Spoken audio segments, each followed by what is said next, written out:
Hi, welcome back to the channel. Today I'm going to be doing like 2 videos in one because I'm running out of time. It's already mid-August. I've not done my July wrap-up or my August TBR, so I'm doing both today. I'm going to make this as short and sweet as possible because I have a lot of books to talk about. But actually, I don't have a lot of books to talk about for July because I've already talked about a lot of them in previous videos. So let's get right into it. So let's talk about July real quick. I have already talked about like 5 of these in previous videos. The first ones I finished were the short stories of Richard Matheson. So if you have not watched my video of the top 10 Richard Matheson short stories, I will link it above somewhere. I think it's over here, maybe? I don't know. You can click on it if you've not seen it yet, but I tell you which ones were my favorites out of all these. The next 2 books I read in July I actually discussed in my final Girl-a-thon vlog, so I'm not going to go into great detail with these, but I did read Pray Without Ceasing by Andrew Franks. This is a religious novella. It's like a religious horror story about growing up in an overly religious family. The second and last book I read for the final Girl-a-thon was Slender Man by Anonymous. It is a YA, I guess, thriller horror story. It was very light on the horror elements. It wasn't all that thrilling, but it did keep my attention. So that leaves me with 2 more books that I read in July that I have not previously discussed in other videos. So the first one is going to be Bathhouse by PJ Vernon. This is a thriller gay story. It is about a recovering addict named Oliver who is in this idyllic relationship with a handsome, wealthy surgeon named Nathan. But one day Oliver decides that he would like a little something on the side, so he decides to go to this gay bathhouse. Well, he ends up meeting a guy there. They go into this private room and they start to get it on, but soon this guy is strangling Oliver and trying to kill him. Luckily, Oliver escapes with bruises on his neck, and he takes some time going to the police and only does so after Nathan, who is away in New York on business, they live in Washington, D.C., tells him that he needs to go report it. So he does, and he tells the police officer what happened. But the next day, whenever Nathan returns to town, he takes Oliver back to the police station to tell what happened to him. So Oliver tells Nathan that he was mugged while jogging, and so he had to get rid of his wallet and everything. So whenever Nathan takes him back to the police, he has to tell him this version of events. And the detective does play along, but Oliver needs to confess, basically. But Oliver is not willing to risk losing everything. And then the guy that attacked him at the bathhouse starts sending him messages on this app. He starts coming around and threatening Oliver. Yeah, it was a little intense in moments. It wasn't all that thrilling. I did figure out the twist very, very early on, but it didn't really derail my enjoyment of it. If you are into gay thrillers, I would suggest checking it out. I think I gave it 3.5 stars, rounded up to 4 on Goodreads. So the last book I read in July was Here's to Us by Becky Albertalli and Adam Silvera. This is the sequel to What If It's Us, which came out in 2019 or 18. I read it in 2020 and I absolutely fell in love with these characters. So I was a little worried going into this one since it is a sequel, but I have to say, I loved it. I gave it 5 stars. I'm going to talk a little bit of spoilers here, so if you don't want to know anything about this, then skip ahead to my August TBR. So this is set 2 years after the events of What If It's Us. So in What If It's Us, spoiler alert, Ben and Arthur end up not getting together at the end of that story.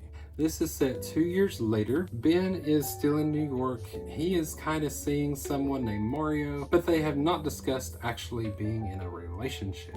So Arthur went away to college, I think in Connecticut, and he ended up getting in another relationship with this guy named Mikey. Mikey is such a sweetheart. I really liked his character, and I hated the way Arthur did him, but I loved Arthur and Ben. I loved them together in What If It's Us. So they are trying to be friends in this story. Arthur gets like an internship at a theater for like a month or so he goes back to New York, and so he starts running into Ben, and it's like the universe is trying to bring them back together again. I thought it was really good. It's a super fast read, super cute. I loved all the characters, especially Ben's best friend Dylan. He's a very comedic character. I loved Ben and Arthur. I didn't love them with these other guys, but I did love Mikey. And spoiler alert again, Arthur and Ben end up admitting to each other that they still love each other, and they do get back together. Thank you. I'm so happy they got back together. So at the end of this, we have 2 time jumps. One is like 4 years later. Ben and Arthur are living together in Connecticut, maybe? I don't remember. But Ben has gotten his first book deal, and he proposes to Arthur. So then we jump ahead 2 more years to their wedding, and at the end of this, we finally get to see them get married. I really wish there would have been a 3rd one to encompass the whole engagement wedding story, but apparently this is it for these characters. Super enjoyed it, and I will cherish this and its predecessor forever. Okay, so let's talk about what I hope to read for August. So like I said, it is midway through the month already almost, and I've read 1 out of the 6 of these. I'm super slacking in reading this month. I don't know why, but the first one that I've already read was my first Richard Lehman story called Dark Mountain. This is a story about 2 families who go camping in the mountains in California, and they run across this witch and her hulking son in the woods, and it becomes a game of cat and mouse. All of that is according to the synopsis. I'm not going to tell you anything about what I thought about it until my August wrap-up, so be sure you come back next time to see my thoughts on that, unless you're following me on Instagram, in which case I will probably post my review on this one next week. So I have 5 other books picked out to read in August. I will be lucky to get 4 of these read. The first one is going to be Michael Crichton's Jurassic Park. Yes, I'm finally going to read this story. I have wanted to forever. It is kind of a long one. It's 450 pages almost. But everybody knows the story of Jurassic Park. I have heard this is much more graphic, much more bloodier and gory than the movie, and I'm so excited. It has been many years since I have watched the Jurassic Park film, but I've always loved that, and I'm super excited to read this one. Next up is going to be The Ruins by Scott Smith. This is another one that I've already watched the film of a long time ago. I really enjoyed it. I've heard nothing but good things about this overall, I should say. The characters I've heard are very deplorable, very unlikable. There are no real chapters in this story, so I'm going to be interested to see how that goes, because I'm very much a give me a chapter. We'll see. But if you don't know what this is about a group of 4 college-aged kids who go on vacation to Mexico.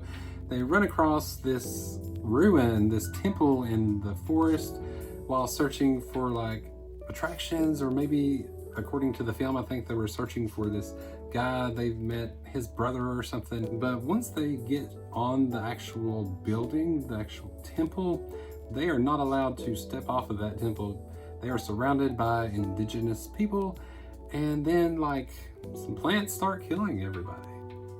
So cannot wait to read this one. So I'm not sure this next one is actually like a summary read, but I wanted to include it anyway because I've been dying to read it for so long. That's Baby Teeth by Zoe Stage. This is giving me very much Orphan vibes if you have seen that film. It is about a 7-year-old girl named Hannah who starts to want her mother Suzette out of the way so she can have her father all to herself. Now, Suzette is very much concerned about Hannah. She believes she's playing some kind of dangerous game, and I think there's going to be some kind of major disaster that happens in this book that's going to drive a wedge in this family. I've heard great things about this one too. I have previously read Wonderland by this author. I enjoyed that one okay. I'm hoping I like this one even more. But the next one is set in summer, and it's not one I've ever seen talked about on BookTube or Instagram or anywhere. That's going to be Keep This to Yourself by Tom Ryan. So apparently the summer before, there was this serial killer in this small sleepy seaside town called Camera Cove, and 4 people were murdered during that time, including our 18-year-old protagonist's best friend. So our main character in this is Mac Bell, and he just wants to move on from the murders just like everyone else in town. But a year after the events of the murders, he finds this note that Connor, his best friend, left for him, and that soon leads him on a mission to uncover the truth of who the killer was and what exactly happened. I believe this is a gay thriller, I want to say, and I really hope it's a good one. And my final hopeful for the month of August is going to be one I've already talked about. I didn't get to it in July. That's going to be The Chain by Adrian McKenty. I've heard really great things about this, as well as his newest one, The Island. I've heard it's very fast-paced. It is about this woman who must kidnap another child in order to save her kidnapped child. And it just goes on, and it's a continuous chain of events. So I'm really hoping I can get through all of these, especially this one, because I don't want to have to put it on yet another TBR. Okay, that's it. Those are all the books I read in July. Those are all the ones I want to read in August. I really doubt I will get to the rest of them, but I'm going to do my best to at least read 3 more. And that's basically going to be it for summer. I cannot believe August is halfway over. Summer is going to be coming to a close in like a month.